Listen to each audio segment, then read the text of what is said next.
नेता प्रतिपक्ष और भाजपा के प्रदेश अध्यक्ष बाबूलाल मरांडी ने फिर एक बार सरकार को घेरने का काम किया। उन्होंने कहा कि जिस तरह से सरकार ने वादा किया था कि स्थानीयों की मदद करेगी, वैसा धरातल पर देखने को नहीं मिल रहा। लगातार जो स्थानीय लोग हैं उसकी अवहेलना हो रही है और लगातार जो ग्राम सभा को पावर दिया जाना था वो भी नहीं दिया जा रहा, जिससे आम लोगों को काफ़ी परेशानी का सामना करना पड़ रहा है। मौके पर क्या कुछ कहा, आइए आपको सुनाते हैं। चले भाई, बहुत बहुत धन्यवाद आप सबको। आप सबका स्वागत है। आज आप सबके बीच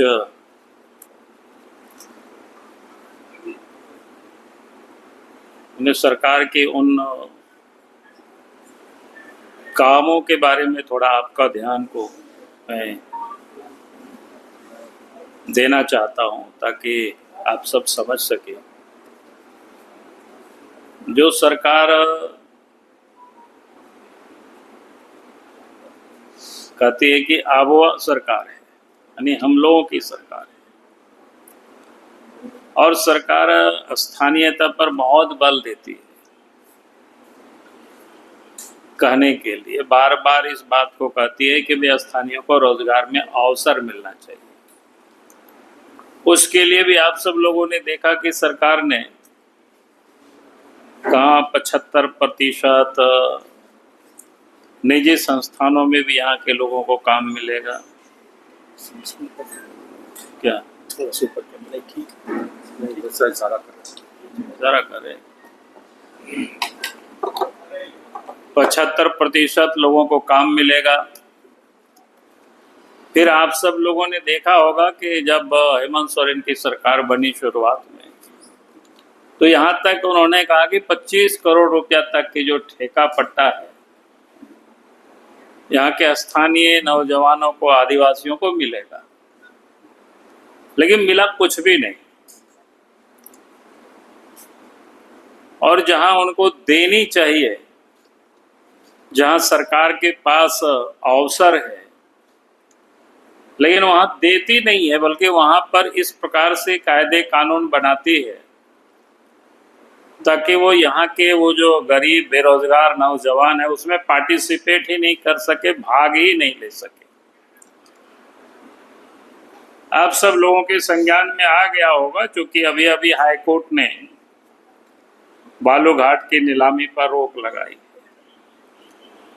रोक इस कारणों से नहीं लगाई, हम जो कारण बता रहे हैं, रोक तो इस कारण से उन्होंने लगाई क्योंकि पेशा कानून यहाँ लागू नहीं हुआ है और ग्राम सभा को ही बालूघाट या शराब जैसे या हाट बाजार मेला से जो टैक्स लगाने का या वसूलने का ये जो राइट्स है, तो स्थानीय निकाय को ही है, पंचायत को ही है, ग्राम सभा को ही। लेकिन सरकार किसी को देना नहीं चाहती है, वो अपने ही पास सब कुछ रखना चाहती है ताकि उसमें से उनकी मोटी कमाई कर सके।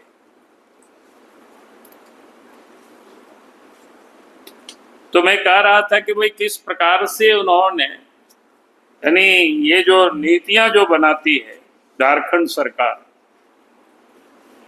तो लगता ही नहीं है ये नीति ये बेरोजगारों के लिए सरकार ने बनाई है, बल्कि ये नीति ही माफियाओं के लिए बनाई है। बड़े बड़े पैसे वालों के लिए इन्होंने नीतियां बनाई ताकि उसमें से गरीब पार्टिसिपेट ही नहीं कर सके, बेरोजगार नौजवान उसमें पार्टिसिपेट ही नहीं कर सके। वो नीतियां ही उसी प्रकार से उन्होंने बनाई। अब उनमें से उन्होंने क्या क्या किया है, ऐसे तो मेरे पास 5-6 जिलों का कागज है, लेकिन मैं उसको संक्षिप्त में बता रहा हूं कि पहले तो इन्होंने ग्रुप किया है हर जिला की बालूघाट को। तो मैं 6 ऐसे जिलों की मैं आपको बताऊं तो थोड़ा आपको समझ में आ जाएगी। जैसे गोड्डा जिला है, एक ग्रुप में ही डाला है 16 बालूघाट को, एक ग्रुप। उसी प्रकार से जामताड़ा जिला है, एक ग्रुप में 15 है और बी ग्रुप में 5 बालू घाट है। उसी प्रकार से दुमका है तो ग्रुप ए में 14 बालू घाट है, ग्रुप बी में 12 बालू घाट है और ग्रुप सी में 5 बालू घाट है। गिरिडीह में उसी प्रकार से ग्रुप ए में 3 है, ग्रुप बी में 2 है, ग्रुप सी में 3 है, ग्रुप डी में 6 है, ग्रुप ई में 2 है। सरायकेला खरसवा में ग्रुप ए में 4 है, ग्रुप बी में 7 है। पूर्वी सिंहभूम में ग्रुप ए में 3 है और ग्रुप बी में 2 है। मैंने कहा कि 6 जिला आपको ऐसे ही बता रहा हूं, पूरे राज्य के इसी प्रकार से रांची का भी होगा उसी प्रकार से। अब इसमें इन्होंने क्या क्या खेल किया है, ये खेल को हमें समझना पड़ेगा अच्छी तरह से। और इस खेल को समझने के लिए उन्होंने शर्तें ऐसी लगाई है कि वही व्यक्ति इसमें से टेंडर डाल सकता है, यानी उस नीलामी में पार्टिसिपेट कर सकता है जिसके पास सालाना 15 करोड़ रुपया का टर्नओवर है। आप बताओ कि भाई कौन झारखंड के गांव के बेरोजगार नौजवानों के पास इतना टर्नओवर होगा।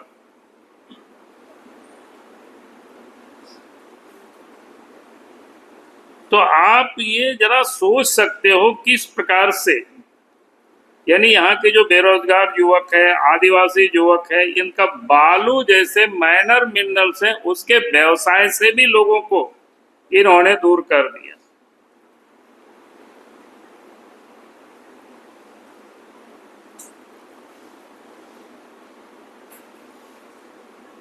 तो आप जरा इसको आप सोचेंगे भाई किस प्रकार से, और ये मैं कह रहा हूं ठीक इसी प्रकार से आप सबको ध्यान में होगा जब सरकार बनने के बाद शराब के बारे में उन्होंने नीति बनाई थी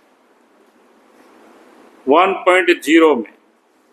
उसमें से था कि 25 लाख रुपया तक क्या बोलते हैं नॉन रिफंडेबल आवेदन शुल्क लगाया गया था।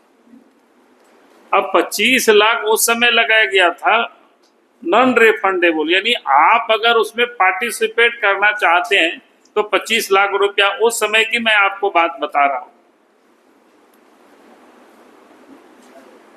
तो इसके बाद तो कौन उसमें से पार्टिसिपेट करेगा, वही पार्टिसिपेट करेगा ना जिसका पहले डील हो जाता है, ताकि उनका पैसा नहीं डूबे। नहीं तो अगर उनको नहीं मिला तो फिर उनका तो 25 लाख रुपया गया कुल मिला जुला करके। जो लोगों ने सेटिंग किया हुआ था उन्हीं लोगों को काम मिले और उन्हीं लोगों ने डाला और फिर उन्हीं लोगों को मिला। बात की कहानी भी आप सब लोगों को पता है कि हमने उस समय सरकार को पत्र लिखा था, क्या क्या गड़बड़ी हुई थी उस समय उन्होंने जांच नहीं की सरकार ने, और उसका परिणाम आप देख रहे हैं। शराब घोटाले में उनके जो एक सचिव थे अभी जेल में बंद है। और अभी भी जब मैं ये बालू घाट की नीलामी के जब डॉक्यूमेंट्स आप कभी पढ़ेंगे, उसको नेट से आप सब लोग भी निकाल सकते हो, तो ये समझ में आएगा कि लगता है कि सरकार ये बनाती नहीं है ये सब नियमावली इस प्रकार की। लगता है कि जो इस क्षेत्र में जो काम कर रहे हैं या काम करने वाले जो माफिया है वही लोग नियमावली बना करके देते हैं। सिर्फ पदाधिकारी जो सचिव होते हैं या सरकार के मंत्री होते हैं शायद वो लोग सिर्फ साइन करते हैं, नहीं तो इस बात की वो लोग ध्यान रखते गरीब के बच्चों को, यहाँ के बेरोजगार नौजवानों को रोजगार मिलता। हमने तो बार बार सरकार से आग्रह किया था कि भाई बालू घाट को अब नीलामी मत करिए, स्थानीय युवकों को नाम उसको बंदोबस्त कर दीजिए और ऑन कमीशन बेसिस जो पैसा आएगा उनको कमीशन दीजिए, बाकी सरकार के खजाने में जाएगा, कोई दिक्कत नहीं है, लोग रोजगार भी कर सकते हैं। या फिर आप सिंगल बालू घाट को आप नीलामी करिए। इस ग्रुप में करने का क्या मतलब है? ग्रुप में कहने के पीछे का भी मैं आपको कारण बताना चाहता हूं तो कि आप सबको और समझ में आ जाएगा। पिछले बार झारखंड में जो 500 से अधिक बालू घाट है उसमें से 50 से करीब बालू घाट ही नीलामी हुआ था, यानी जिसको कह सकते हैं लीगल जो बालू की ढुलाई होती थी, और बाकी जितनी भी घाट था वहां पर सब इलीगल काम ही चलता था। अब इसको इन्होंने बड़े कारीगरी से लीगलाइज करने की ये कोशिश कर रहे हैं। अब उसका कारण ये है, आपको ये समझ में, आपको मैं थोड़ा सा, जैसे गोड्डा जिला है, अब 16 बालू घाट है एक ग्रुप में, नीलामी के लिए ऑप्शन तो कर देगा एक ग्रुप में, जिसको सेटिंग क्या हुआ है, क्योंकि गरीब तो कोई ले नहीं सकेगा, बेरोजगार नौजवान कोई नहीं ले सकेगा, जिसके पास उतना टर्नओवर नहीं है पैसा। फिर लेने के बाद भी जो 2 महीना के अंदर में जो पैसा जमा करना है तो वो जमा नहीं कर सकेगा 85%। तो मैं ये कह रहा था तब क्या होने वाला है, ये 16 बालू घाट की मैं ये बता रहा था, जो इंटरेस्टिंग इसमें से खेल है वो खेल क्या है कि पर्यावरण क्लियरेंस होता है, फॉरेस्ट क्लियरेंस होता है। आप सबको ध्यान में है कई एक बालू घाटों की जो फॉरेस्ट के पास पड़ता है तो वहां पर फॉरेस्ट क्लियरेंस मिलता नहीं है। तो 16 में से अगर एक भी उनको क्लियरेंस मिल गया, 16 बालू घाट को के घाटों से बालू को उठा करके उसी पर वो बेच देंगे बड़ी आराम से। यानी इसकी इन लोगों ने एक कारीगरी किया है, यानी पूरी तरह से झारखंड की बालू को माफिया के हवाले कैसे किया जाए, कैसे लूटा जाए।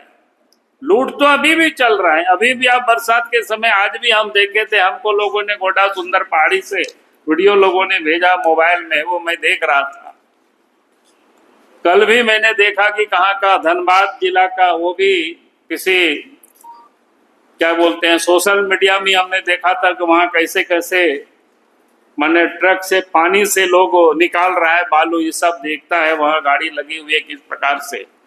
तो इलीगल काम तो अभी भी चल रहा है, लेकिन उसको अभी जो थोड़ा सा दिक्कतें होती है इधर उधर, तो दिक्कतें नहीं होगी, क्योंकि लिया तो रहेगा 16, लेकिन उनको चूंकि पता है उनको कि इन घाटों का हमें मिलने वाला नहीं है क्लियरेंस, फॉरेस्ट की ना एनवायरमेंट क्लियरेंस, लेकिन तब भी हम चूंकि उस ग्रुप में 16 है, 16 में से 1-2 उन्होंने लिया है, तो पूरा जो 16 के 16 नदी की बालू को लेकर के वो बेच देंगे और एक प्रकार से माफियाओं के लिए वो लीगलाइज हो जाएगी। तो ये एक लूट की बड़ी, इसलिए हम सरकार से ये मांग करते हैं, भाई ये स्थानीय युवाओं का अधिकार बनता है, अर्थात ये ग्राम सभा को दे देना चाहिए।